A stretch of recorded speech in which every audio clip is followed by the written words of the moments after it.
अस्सलामुअलैकुम। I hope आप सब खैरियत से होंगे। जैसे कि आप जानते हैं कि हमने कंप्यूटर की जो है सेकेंड ईयर की बुक स्टार्ट की हुई है। आज जो हमने चैप्टर जो स्टार्ट किया हुआ वो चैप्टर नंबर 9 है। चैप्टर नंबर 9 में जो आज हमारा क्वेश्चन है वो क्या है जी, कंपाउंड असाइनमेंट स्टेटमेंट के बारे में देखेंगे। ये क्या होती है, इसको लिखने का सिंटेक्स क्या है और कंपाउंड असाइनमेंट ऑपरेटर्स क्या होते हैं, किस लिए यूज़ किए जाते हैं और इनको लिखने का सिंटेक्स, इनके लिखने का सिंटेक्स क्या है, ये सब देखेंगे। इन सब को ब्रीफली एक्सप्लेन करने से पहले आपसे छोटी सी रिक्वेस्ट है, अगर आपने मेरे चैनल को सब्सक्राइब नहीं किया तो मेरे चैनल को सब्सक्राइब कर दें और साथ में लगे बेल आइकॉन को भी प्रेस कर दें ताकि आने वाली नई वीडियो का नोटिफिकेशन आपको मिल सके। चलें तो स्टार्ट करते हैं हम। Describes compound assignment statement. ठीक है, अब कंपाउंड असाइनमेंट स्टेटमेंट क्या होती है, हमने लास्ट लेक्चर में, अगर आपने मेरे लेक्चर्स थोड़े आप ले रहे हैं तो आपने देखा होगा, हमने लास्ट लेक्चर में देखा था कि असाइनमेंट स्टेटमेंट क्या होती है। आज हमने देखना है कि अब कंपाउंड असाइनमेंट स्टेटमेंट क्या होती है। An assignment statement that assigns a value to many variables is known as compound assignment statement। अच्छा जी, असाइनमेंट स्टेटमेंट में क्या था कि हम एक वेरिएबल को एक वैल्यू असाइन करते थे। ठीक है, इस तरह था ना असाइनमेंट स्टेटमेंट। एक वेरिएबल को एक वैल्यू जो है वो हम असाइन करते थे, सिर्फ एक वेरिएबल को।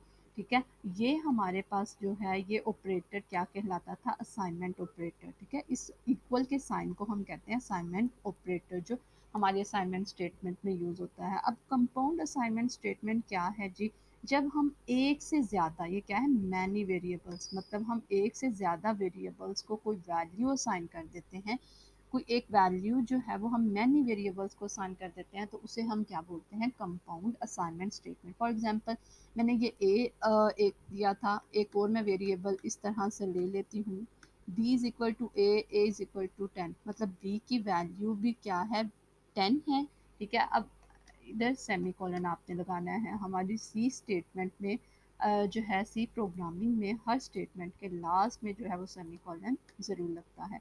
अब इसमें क्या है, मैनी वेरिएबल्स हो गए ना, 1 2, आप जितने मर्जी ले सकते हैं। ठीक है, सी भी मैं अगर एक ले लेती हूँ तो कितने हो गए, 1 2 3, थ्री वेरिएबल्स को मैंने क्या है एक टाइम में ही एक वैल्यू असाइन कर दी। ये हमारी स्टेटमेंट क्या कहलाएगी, कंपाउंड असाइनमेंट स्टेटमेंट। क्या कहलाएगी, कंपाउंड असाइनमेंट स्टेटमेंट। क्यों, क्योंकि हमने ये क्या लिखा हुआ है कि that assign a value to many variables is known as compound assignment statement.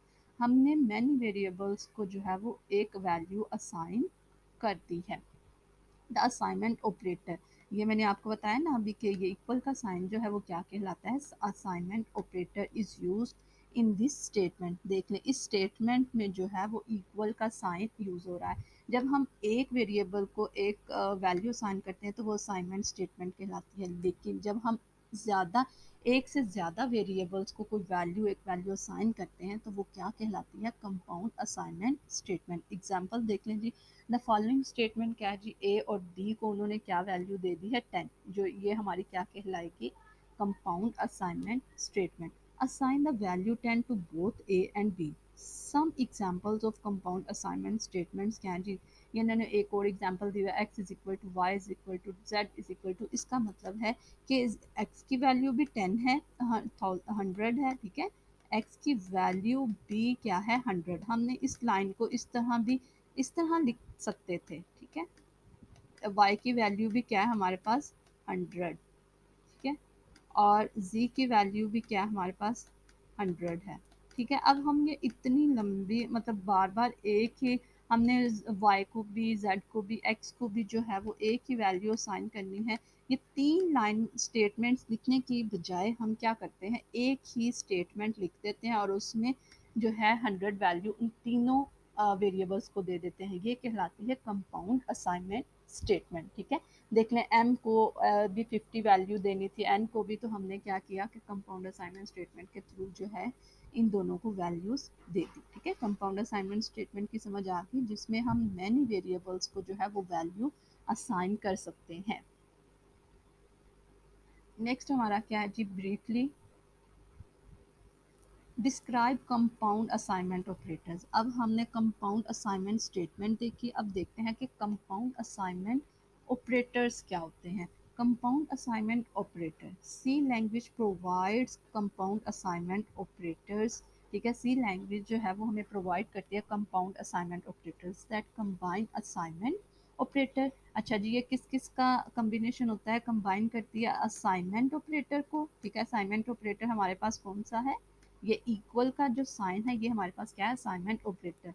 With arithmetic operators, arithmetic operators हमारे पास कौन से होते हैं?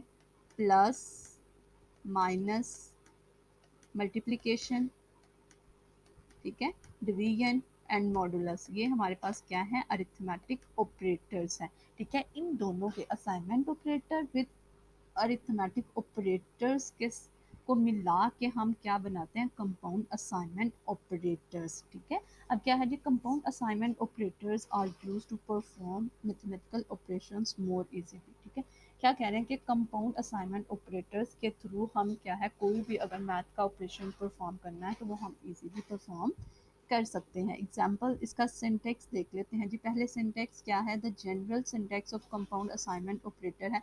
सबसे पहले हमने वेरिएबल लिखना है, हमें पता है वेरिएबल का नेम लिखना है। वेरिएबल फॉर एग्जांपल हमने क्या लिया? ए ले लिया। उसके बाद क्या है जी? हमारे पास ओ पी जो है ये हमारे पास क्या कहला रहा है? ऑपरेटर है।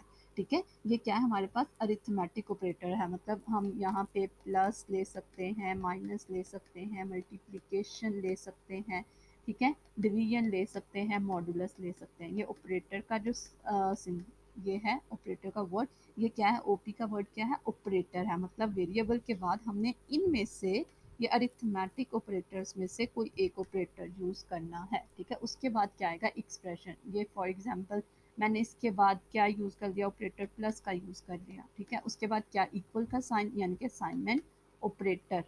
ठीक है, ये क्या है? हमारे पास असाइनमेंट ऑपरेटर है, और ये प्लस का जो साइन है ये हमारे पास क्या है? अरिथमेटिक ऑपरेटर है। ये आपको सिंटेक्स बता रहे हैं लिखने का। कंपाउंड असाइनमेंट जो ऑपरेटर है ये उसको लिखने का ये सिंटेक्स बता रहे हैं। ठीक है, ए प्लस इज इक्वल टू, मैंने पहले वेरिएबल का नेम लिख दिया, उसके बाद ऑपरेटर लगाना है, कोई सा भी ऑपरेटर आप जो हमें रिक्वायर होगा वो लगाएंगे। उसके बाद इक्वल का साइन, उसके बाद एक्सप्रेशन आप लिख सकते हैं। एक्सप्रेशन में हमारे पास कांस्टेंट भी हो सकता है। फॉर एग्जांपल कांस्टेंट हमारे पास क्या है जी? कोई वैल्यू हो सकती है, वेरिएबल हो सकता है। वेरिएबल क्या है? बी है, सी, मतलब इस तरह का कोई वेरिएबल का नेम हो सकता है, या कोई एक्सप्रेशन भी हो सकता है। एक्सप्रेशन क्या है? हमारे पास ए प्लस बी, मतलब एक्सप्रेशन में यहाँ पे कुछ भी इनमें से हो सकता है। कोई वेरिएबल हो सकता है, कोई कांस्टेंट हो सकता है, कोई एक्सप्रेशन हो सकता है। ये देख लें नीचे। अब वेरिएबल क्या है? The variable to assign a value. ठीक है, अब वेरिएबल वो है जिसको हमने वैल्यू असाइन करनी है। ओपी ऑपरेटर क्या? Can be any arithmetic operator. ठीक है, यहाँ पे ओपी की जगह क्या आएगा? कोई सा भी अरिथमेटिक ऑपरेटर। एक्सप्रेशन क्या है? It can be a constant, constant हो सकता है, जैसे मैंने ये बताया है कि मतलब इक्वल के साइन के बाद जो हमने लिखना है वो कोई कांस्टेंट भी हो सकता है। ये इक्वल के साइन के बाद यहाँ पर जो हमने लिखना है वो कोई कांस्टेंट भी हो सकता है, जैसे मैंने ये लिखा कांस्टेंट 100। ठीक है, वेरिएबल भी हो सकता है, जैसे वेरिएबल बी लिखा है अरिथमेटिक एक्सप्रेशन, मतलब ये मैंने एक एक्सप्रेशन लिखा है अरिथमेटिक, ये भी हो सकता है। ठीक है, यहाँ पे हम इनमें से कुछ भी लिख सकते हैं। अब एग्जाम्पल देख लीजिए, इन्होंने नीचे एक्सप्लेन किया। For example the statement. अब ये क्या है? हमारे पास वेरिएबल था, उसके बाद ऑपरेटर है, इक्वल का साइन, और ये क्या है? हमारे पास कांस्टेंट है। वेरिएबल हो सकता है, कांस्टेंट हो सकता है, और अरिथमेटिक एक्सप्रेशन भी हो सकते हैं। ये है इसकी एग्जाम्पल, किसकी? इसकी जो अभी हम पढ़ रहे हैं, कंपाउंड असाइनमेंट ऑपरेटर की। ठीक है, ये तो जनरल सिंटेक्स था। उसके बाद एग्जांपल बता दी, जैसे मैंने ये आपको बताया। ठीक है, आपने सबसे पहले ऐसे लिखना है, वेरिएबल नेम, ऑपरेटर, इक्वल का साइन, और उसके बाद आपने कोई एक्सप्रेशन लिख सकते हैं, वेरिएबल लिख सकते हैं, या कांस्टेंट लिख सकते हैं। उसके बाद क्या आ जाएगा? सेमीकोलन। अब इस लाइन का क्या मतलब है? ये लाइन किसके इक्विवेलेंट है? ये वाली लाइन के। मतलब इसका मतलब है कि n की जो भी वैल्यू है, n में जो भी वैल्यू पड़ी है उसमें क्या कर दो? 10 को ऐड कर दो। अब इसको लिखने का मतलब जो है हमारे इक्विवेलेंट होता है, इसको इस तरह रीड किया जाता है, n is equal to n plus 10। हमने इस तरह लिखते हैं ना मैथ में भी। ठीक है, तो कंप्यूटर में जो है कंपाउंड असाइनमेंट ऑपरेटर के थ्रू हम इस एक्सप्रेशन को, इस स्टेटमेंट को इस तरह लिखते हैं। ठीक है, इसका मतलब यही है कि इसने क्या करना है? n की वैल्यू में 10 को ऐड कर देना है। ठीक है, ये हमारी क्या है, कंपाउंड असाइनमेंट ऑपरेटर है।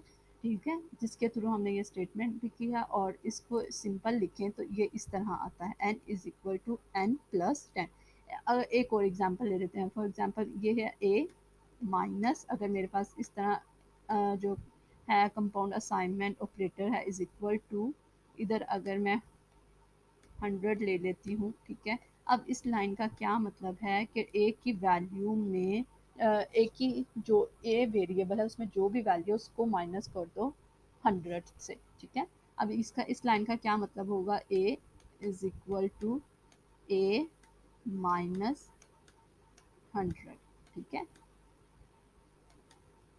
इन दोनों का जो आंसर है, जो रिजल्ट है, वो एक ही आएगा।